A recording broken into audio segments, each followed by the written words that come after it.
podcast. Fights and Fights is the name. There's nothing the internet loves more and the media nowadays than a listicle where they rank things and then force us to tell them why they're wrong. In that vein, Hollywood Reporter recently published a list of what they call the best wrestlers turned actors, and I immediately got mad and said this needs to be the main event. So this is the reason we're talking about this. I will give you the list from 10 to 1. We start, number 10 is Andre the Giant. At number 9 is Jesse the Body Ventura. Then number 8 is Paul White, a.k.a. The Big Show. 7 is Hulk Hogan. 6 is Kevin Nash. 5 is Adam Copeland, a.k.a. Edge, a.k.a. Cope. Number 4 is Roddy Piper. Number 3 is John Cena. Number 2 is Dwayne The Rock Johnson. And number 1 is Dave Bautista. I don't even know where to start here. Clearly, there is at least one person who should not be on this list, and somebody else should be in their place. Do we all agree on that? There's some sneaks. Hogan can go. There's some sneaks, yeah. And not even just because I always say Hogan can go, but just like just talent alone, he's never been good at the acting. He's been very good. He spent it all on pretending to be a good person, so like he doesn't have anything left for stage or screen, so he can like go. Also, if you take the box office, like the ability to open a movie, he'd be nowhere near this because all of his movies were failures. No Holds Barred was a failure. It's terrible. Is he on this list because he went doo-doo when he's holding that guy up in the parking garage? Is this because he was Thunderlips? This is a list of people that the Hollywood Reporter has heard of. I don't know if this was a mark. I have not done my research. Maybe they are, but I don't know that this is a mark or if this is just someone who was like, let's do this list. It's also a list of people who have never seen any of the Marine franchise. Clearly. Seriously. Ms. Erasure. Yeah, how do you not put first of all, let's immediately get rid of Hogan. He's off the list. Not even put who he was as a human being aside. Just his work as an actor is not good. I mean, Paul White is better as an actor than him, and Paul White is the Big Show. The Big Show. Big Show. I mean, Captain Insano is probably his best performance. Yeah, he can go. Jesse has been in some iconic movies, but I don't know that I think he's the best actor. No, he's good in Predator. He's good. No, that's what I'm saying. He's good. He's good. He can be in the list. I just, he can be in the list. He can be in the list. I think, A-list. Adam Copeland. Didn't he win an Emmy? Like Adam. Adam. Yeah, at least was nominated for the. At least was nominated, Emmys, right? For Percy Jackson. He was great. He was great, and also, I've seen Money Plane. He was doing his level best, and I think that I don't have a word said against it, and you know that. Because I will say, looking at the top 4, maybe 5, I don't take too much umbrage to this. I've often said that Dave Bautista is the dark horse. He will be the wrestler who gets like a major award first. I still very much believe that, unless old Jimmy Gunn really gives Cena some stuff to do, which he always does, but and the Emmys actually acknowledge genre, which they don't. Maybe like an Emmy for Cena, but I do think, and Dwayne sure is hoping he gets something with Smashing Machine, maybe a Golden Globe. I need those two reversed immediately. I just mean as far as like Cena does go above Dwayne for sure. Piper, great. Again, Adam Copeland, fantastic. I would put Piper. If I'm reordering the top 5, I'd leave Cope where he is. Yeah. 5's not a bad thing on a list of 10. I would go Batista, then Cena, then Piper, then Dwayne, who I do think is good. I think his issue has been like either doing too many movies, like too many in a row, or he doesn't. I don't know for me if he stretches outside of his comfort zone as well. Yeah, he doesn't. He obviously is going to try with this new one, but also this new one has a whiff of desperation about it that makes me real uncomfortable. We'll see. But then it's a Safdie movie, so that seems appropriate. Yeah. yeah, the thing with Dwayne for me is like, yes, he's done a lot, and obviously he's a massive, he has massive box office behind him. I'm curious how much box office he has in front of him, obviously with the Black Adam debacle, where we're at in Dwayne's career. But Yeah. this is it, right? We're grading on a curve.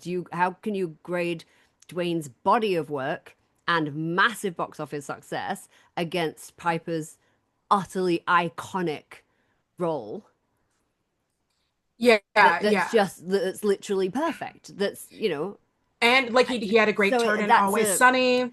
yeah, yeah. Hmm. I mean, I'm always just gonna be they live. I'm a they live girly, so I'm like, Oh yeah, I love it. It's a perfect movie to me. it So is. if that was all he had ever done, I would put him above everything Dwayne has done because I'm averaging out what Dwayne's done, and I love Rampage. I fucking He, love Rampage. he's He, also Piper's also great in Body Slam, which is a movie he did Yeah, Mhm, before They Live mhm. with Dirk Benedict, and I just the love They Tonga Live Kid so was much, in and that. I'm utterly biased, but like, which of these fucking lists is objective? You know, like, show me your criteria, sir, and we can then debate whether who should be where and why. Um, yeah, for me personally, I'm like, because it's one of my favorite movies, but also because it transcends a wrestling movie. Most people I know that love They Live, like, the first thing they think about is not, oh, that guy was a wrestler. They're just like, I Yeah, love that yeah. movie. Whereas with Dwayne, it's it's just a lot. There's a lot. We're He spreading it had, out. We're yeah. averaging out, you know? He had a moment where he was like trying to break out and do more things and do things that were more interesting. And then like he cut weight. He was trying out different roles, and some of them worked and some of them didn't. And then he fucking put them khakis on and never looked back. Just cargo pants ahoy, and that was what kind of raked in the money. And so now like he's going back because he's having that moment in his career that all Yeah. actors who are huge have, where it's like, oh, I want a prize. I want a big And I pretty do thing. hate that I am judging this, and I know I'm doing it. I'm being a real piece of shit that I am letting my own personal current issues with Dwayne and the way I perceive Dwayne as not even as a human being, because I'm sure he's a great human being, but as an industry professional, I Mm, hear not great stuff. You know, yeah. you hear not great stuff. And that does get in the way of my being chill about Dwayne because the Black Yeah. Adam stuff, the behavior behind the scenes. The peeing I in don't Voss like it. The bottles. Yeah. peeing in Voss bottles, the demanding to have like approval on licensing. Like, what the Yeah. fuck, Dwayne? It's a You're lot. in your own way. And that stuff turns me off someone so much that I have yet to see a performance from him that warrants that kind of behavior. I don't like it. Yeah, And that makes me not want to watch his movies. I will Mhm. say, like, even obviously, like we're trying to go as much as we can, like just like purely on performance. But unfortunately, when you act like that and it comes out, it makes me evaluate your And performance I'm a harder. child. So, you know, here we are. I also like, I've watched a lot of Steve's Totes Bells. I'm not always seen as biggest cheerleader as a human being. I watched a lot of his media for Peacemaker, for the new season of Peacemaker last week. Like, I watched one thing on YouTube, left the room, and that shit just kept running. They had that man locked in a media room for days. He did all of the shows, all of the videos, and he Yeah. remains a robot. Like, he has not changed. He had the cigar room three-piece suit on.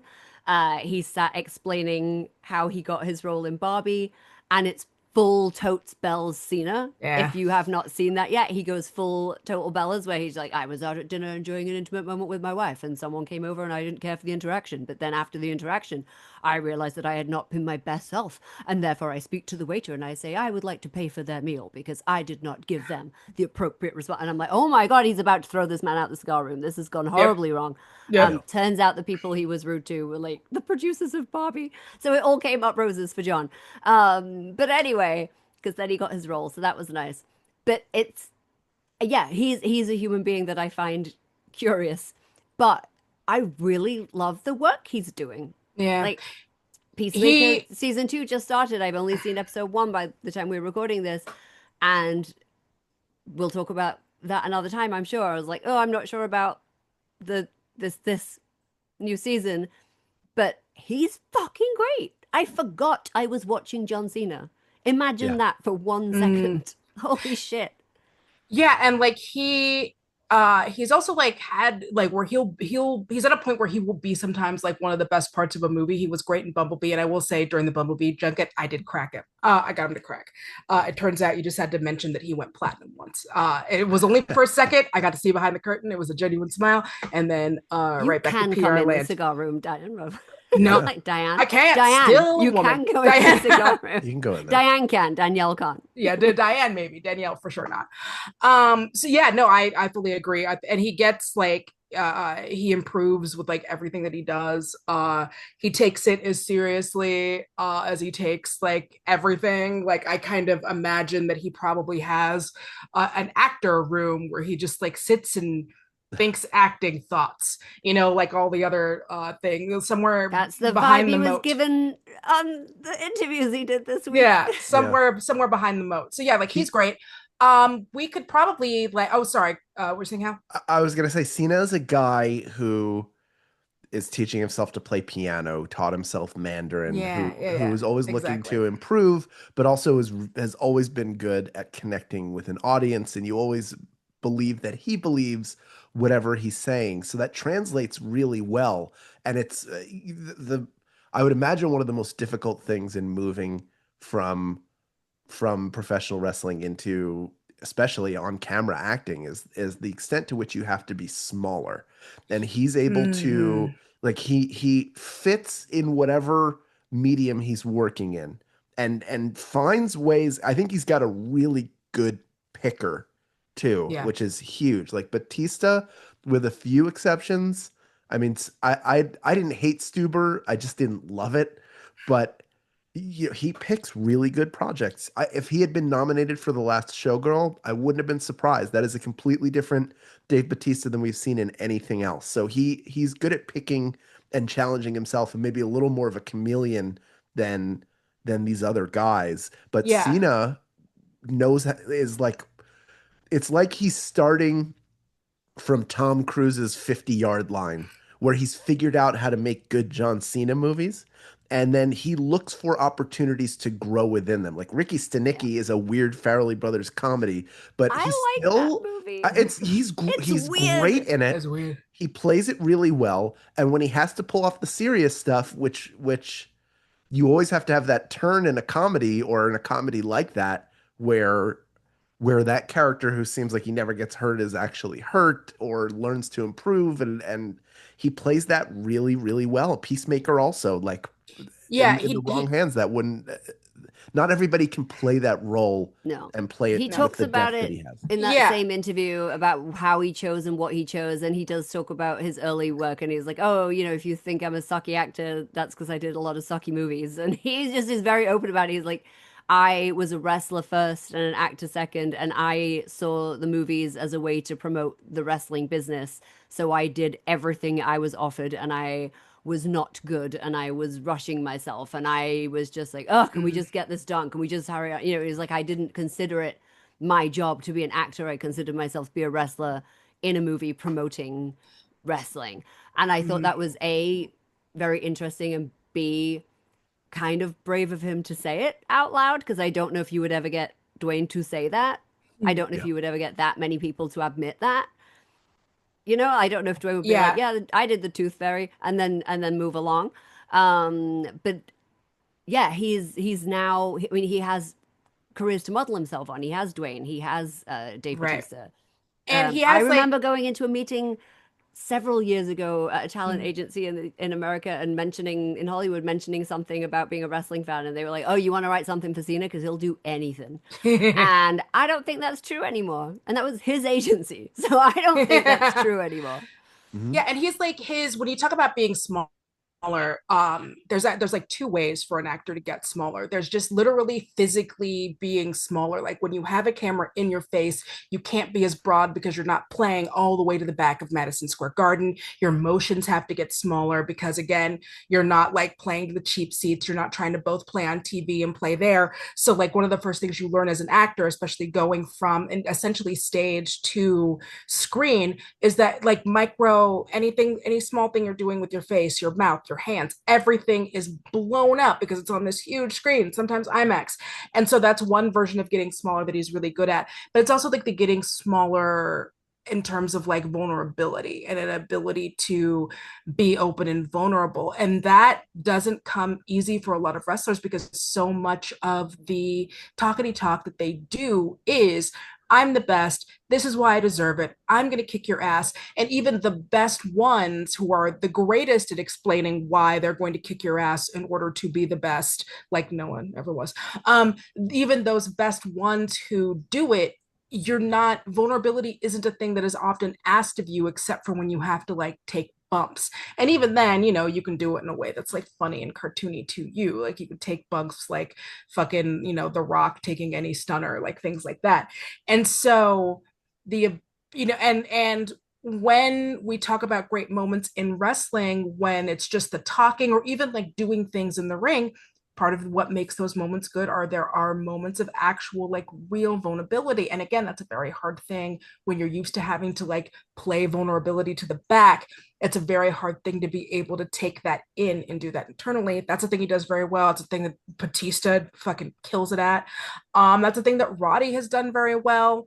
I think Adam Kevin Copeland Nash in Magic Mike. Kevin Nash did Yeah. great. Yeah, he's fantastic. He went from being like the Russian in, that one Punisher movie that no one remembers that I actually thought was okay. It was War it was Journal? based- Or No, Warzone? no. He was on the first one. Oh, he's in the Dolph Lundgren? Not he the was Dolph in- Lundgren one. Not The Thomas first one, the Thomas Jane one that was based off of I think the Garth Ennis comic. The one with John Rebecca Travolta. Romaine. Yeah, the one with Rebecca Romaine. Mhm. And he was great. But like, again, you see like the ability to just like be open and be vulnerable. And like, especially when you're in an environment like wrestling, where for a lot of years, you weren't even allowed to be vulnerable on stage, or they called you the F slur. And those same guys are mad that people play video games now. So being able to Could be go playing out and do dominoes, that- Danielle. What's your Could be fucking pl- problem? Yeah, having wrestler court and shitting in each other's bags. Thanks for watching. Don't forget to like and subscribe. And if you enjoyed this, listen to the whole podcast on Maximum Fun or your favorite podcatcher via the link in the description. Bye-bye.